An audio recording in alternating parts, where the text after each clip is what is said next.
Hebreos capítulo 4, versículo 12, la palabra dice de la siguiente manera: porque la palabra de Dios es viva y eficaz, y más cortante que toda espada de dos filos. O sea, es más cortante que cualquier espada de doble filo. No es que la palabra es una espada de doble filo, porque hay personas que malinterpretan el texto y dicen la palabra de Dios es una espada de doble filo. No, no es eso lo que dice el texto. El texto lo que dice es que esta palabra está cortante, que es más poderosa que cualquier espada de doble filo. O sea, que es mucho mayor. El corte que la palabra produce es mucho mayor al que produce una espada de doble filo. Y dice, y penetra hasta partir el alma y el espíritu, las coyunturas y los tuétanos, y discierne los pensamientos y las intenciones del corazón.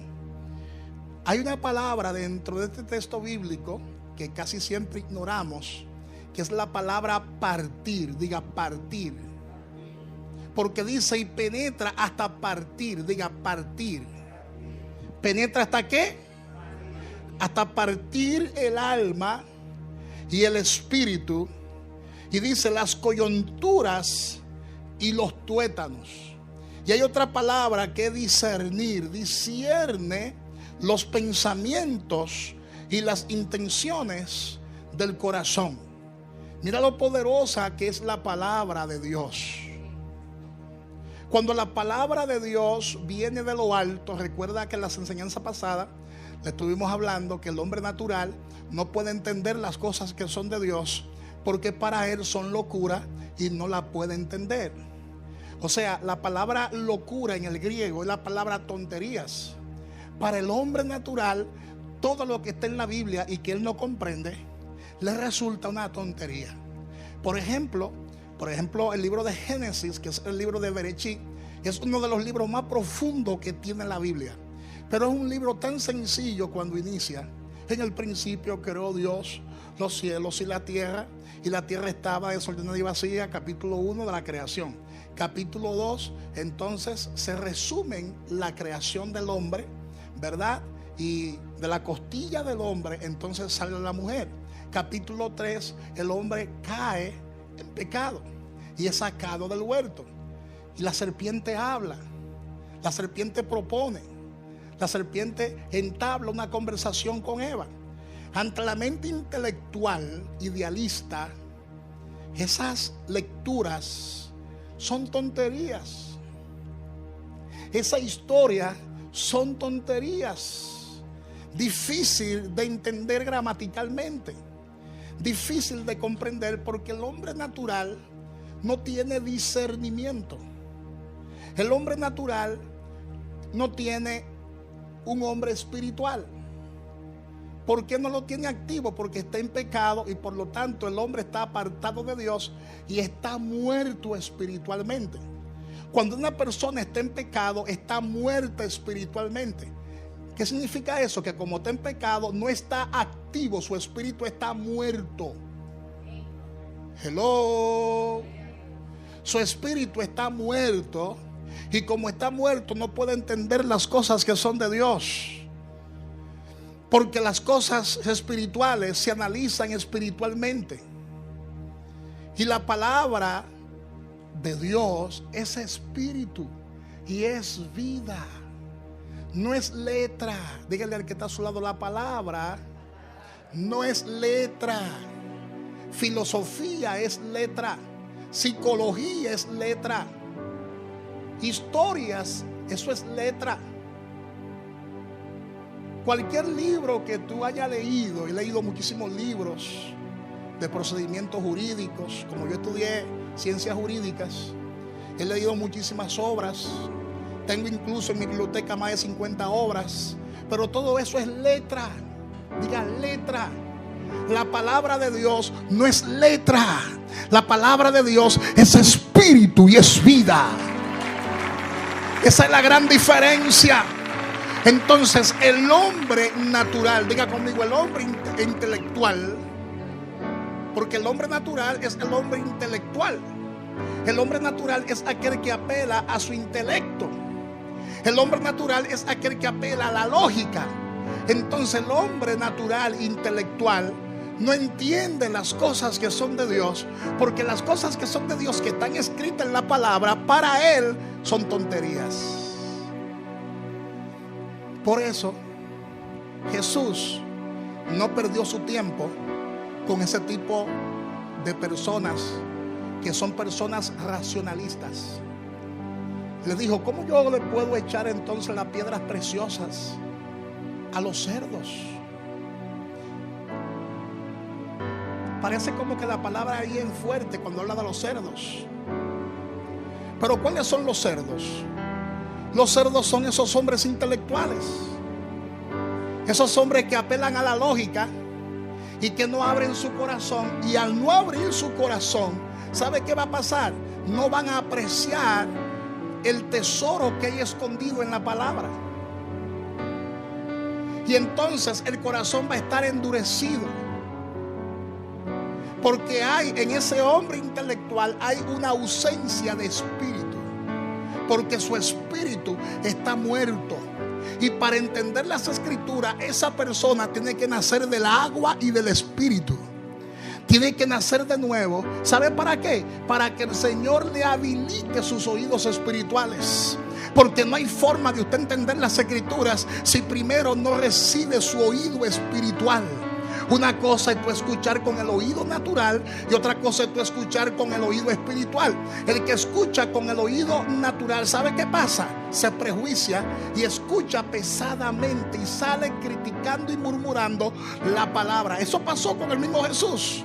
Muchos dijeron: dura es esta palabra, ¿quién la puede soportar? Dura es esta palabra, ¿quién la puede escuchar? Y muchos querían matarle porque escuchaban pesadamente las escrituras. Si usted quiere entender las escrituras, debe estar en el espíritu. Dígale al que está a su lado: tú tienes que estar en el espíritu, porque la palabra, cuando viene de lo alto, y es importante que usted anote eso porque es bien importante, cuando la palabra de Dios viene de lo alto, entra a nuestro espíritu. No es a la mente, entra a nuestro espíritu. Y cuando la palabra de Dios entra a tu espíritu, comienza a trabajar dentro de ti. Y comienza a decirte: ya tú no eres un esclavo. Comienza a decirte: ya tú no eres un mendigo. Comienza a decirte: ya tú no eres un ciudadano de segunda clase. Comienza a decirte la palabra: ya tú no eres un menesteroso. Ya tú no eres un analfabeto espiritual. Ya tú no eres el despreciado, el que nadie quiere. No, tú eres ahora el Hijo de Dios. Tú eres el Hijo de Dios. Y por cuanto eres el Hijo de Dios, tú conoces la voz de tu Padre. Y por cuanto tú conoces la voz de tu Padre, para ti hay una herencia. ¿Cuántos dicen gloria a Dios? ¿Cuántos dicen gloria a Dios? Dígale al que está a su lado: tú no eres un bastardo sin derecho. Tú tienes derecho, porque a los que creen en su nombre, el Señor le ha dado derecho legal para ser llamado hijo de Dios, para ser hecho hijo de Dios. Yo no sé si usted está entendiendo lo que le estoy explicando en esta mañana, pero la palabra de Dios viene para cambiar tu forma de pensar. La palabra de Dios viene para cambiar tu mentalidad. Suelta esa mentalidad de fracaso que tú tienes y comienza a decretar que tú eres el Hijo de Dios. Un aplauso fuerte al Dios que vive. Comienza a decretar que tú eres el Hijo de Dios.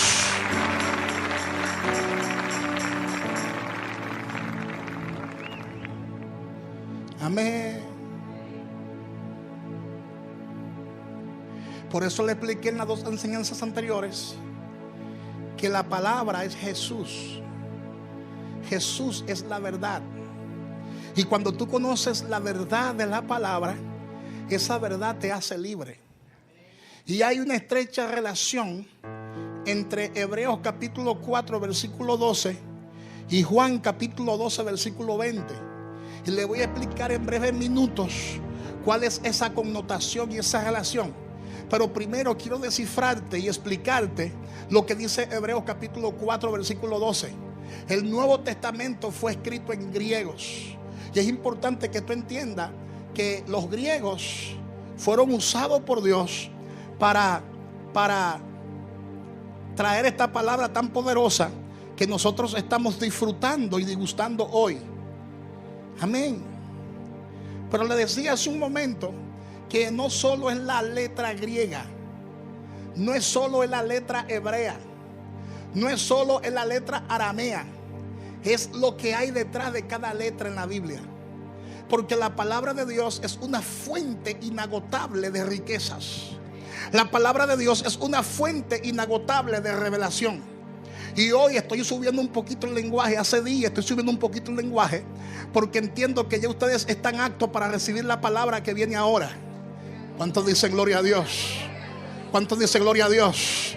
No le voy a hablar como a niños, le voy a hablar como a adultos, porque ya sus oídos están ejercitados por la palabra de Dios. Nota que la Biblia habla de ejercitar los oídos, porque hay cosas que aunque tú hayas nacido de nuevo, hay cosas que tú no entiendes, hay cosas que tú no comprendes, hay cosas que tú te preguntas y todavía no ha llegado la revelación a tu vida. ¿Sabe por qué? Porque primero, para Dios confiarte cierto tipo de revelación, tus oídos deben estar ejercitados. No vaya a ser que la palabra misma de Dios te reviente.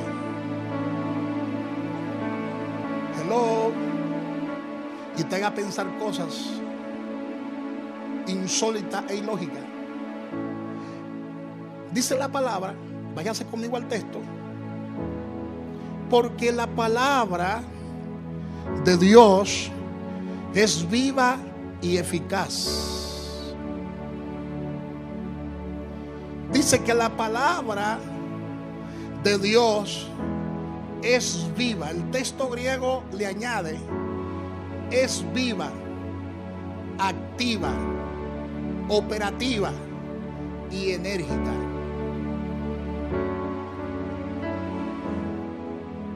Es viva, activa, operativa y enérgica. Y esa palabra activa en el texto griego original es la palabra energética, energía. Es como los vehículos que tienen batería. Y si usted le quita la batería a un vehículo, aunque tenga gasolina, aunque tenga 4 ruedas, si usted le quita la batería a ese vehículo no va a poder prender, porque la batería es lo que le manda energía a todo el vehículo para que el vehículo pueda avanzar.